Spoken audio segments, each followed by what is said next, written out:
അച്ഛാ പ്ലീസ്, തൽക്കാലം ആരുമായിട്ട് കോണ്ടാക്ട് വേണ്ട. നമ്പറൊക്കെ ട്രേസ് ചെയ്യുന്നുണ്ടാവും. അച്ഛൻ റൂമിൽ പോയിരിക്കും. ഞാൻ എന്തിനാണ് ഇവിടെ അടച്ചിരിക്കുന്നത്? ഞാൻ എന്ത് തെറ്റ് ചെയ്തു? കുറ്റം ചെയ്യാത്തിടത്തോളം കാലം ആരെ പേടിക്കണം? എനിക്ക് പുറത്തു പോണം. അച്ഛാ അച്ഛാ അച്ഛാ പ്ലീസ്, അച്ഛാ ഞാൻ കാല് പിടിക്കാം. നാട്ടുകാർക്ക് മുമ്പിൽ ഒരു കൊലയാളിയായി അച്ഛന് വിലങ്ങ് വെച്ചു കൊണ്ടുപോകാൻ ഞാൻ സമ്മതിക്കില്ല. എടാ ഞാനൊന്ന് പറയട്ടെ. അച്ഛൻ തനുജയുടെ കേസ് ഒരു മരണത്തിൽ എത്തിക്കുക.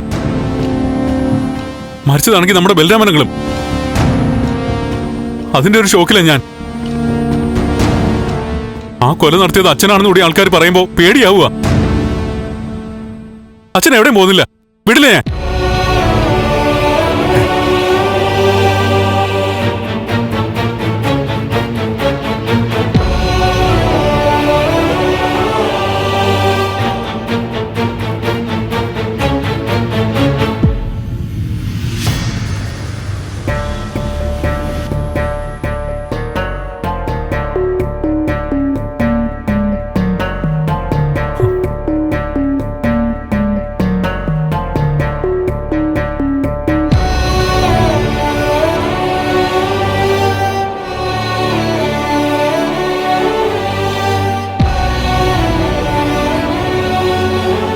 അച്ഛാ വിഷമിക്കല്ലേ.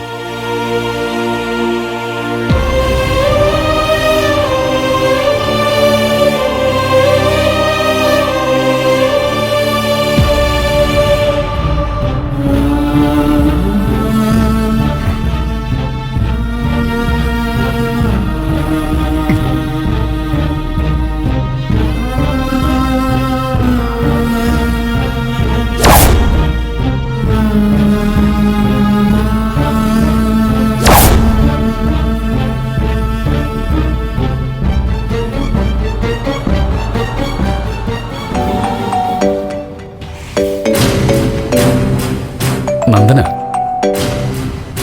ഹലോ നന്ദ, എന്താടാ? സിദ്ധു അങ്കിള് സേഫ് അല്ലേ? എടാ അച്ഛനോട് പിടിച്ചു നിർത്തിയിരിക്കുക, ഏതാണ്ട് അടച്ചിട്ടിരിക്കുന്ന പോലെ. ആ അതേതായാലും നന്നായി. എടാ അച്ഛൻ ബലരാമനങ്ങളുടെ വീട്ടിൽ പോകണമെന്ന് വാശി പിടിക്കുക. ഏയ് ഒരിക്കലും സമ്മതിക്കരുത്. വലിയൊരു ആപത്തായിരിക്കും നടക്കാൻ പോകുന്നത്. അങ്കിളിനെ ഒരു കാരണവശാലും വിടരുത്. ഇല്ല, ഞാനിവിടെ കാവൽ നിൽക്കല്ലേ. എന്താ സംഭവിച്ചതെന്ന് അങ്കിള് സൂചന വല്ലതും തന്നോ? ഇല്ല, അതൊന്നും പറയാനുള്ള മാനസികാവസ്ഥയിലല്ല അച്ഛൻ. എടാ കാര്യങ്ങളെല്ലാം കൈവിട്ടു പോകുന്ന പോലെ തോന്നുന്നു മുരളി. നന്ദ, ധൈര്യം കൈവിടരുത്. ഉറച്ച മനസ്സോടെ നിൽക്കണം. അതിരിക്കട്ടെ, പ്രഭാന്റിയും ദേവികയും അവിടെ തേവക്കാട്ടല്ലേ? അവരവിടെ നിൽക്കുന്നത് പന്തിയല്ല.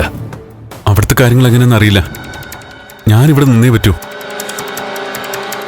അവിടെ അമ്മയും ദേവിക്ക് നല്ല ടെൻഷനിലായിരിക്കും. ഒരു കാര്യം ചെയ്യാം, ഞാൻ അങ്ങോട്ട് പോയി വിവരം പറയാം. ആ ശരി. നീ ടെൻഷൻ ആവണ്ട. കാര്യങ്ങൾ അറിഞ്ഞ് ഞാൻ അങ്ങോട്ട് വിളിക്കാം. ശരി എന്നാ, നീ ഒന്ന് പെട്ടെന്ന് പോവോ? ആ ഞാൻ ഇപ്പൊ തന്നെ ഇറങ്ങാം. ആ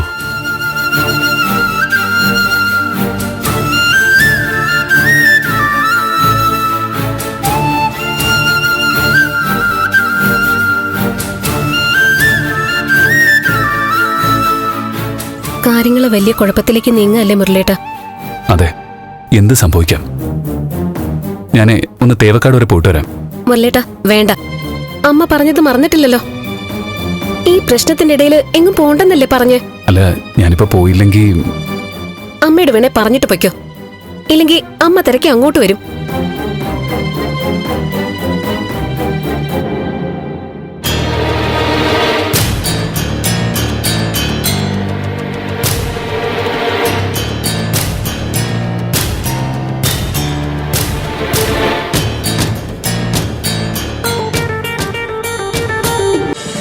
ഫ്ലവേഴ്സ് ഒരുക്കുന്ന കാഴ്ച വസന്തം യൂട്യൂബിൽ പ്രേക്ഷകർക്ക് ലൈവായി കാണാം. ഫ്ലവേഴ്സ് കോമഡിയിൽ ജോയിൻ ചെയ്യൂ, ആസ്വദിക്കൂ.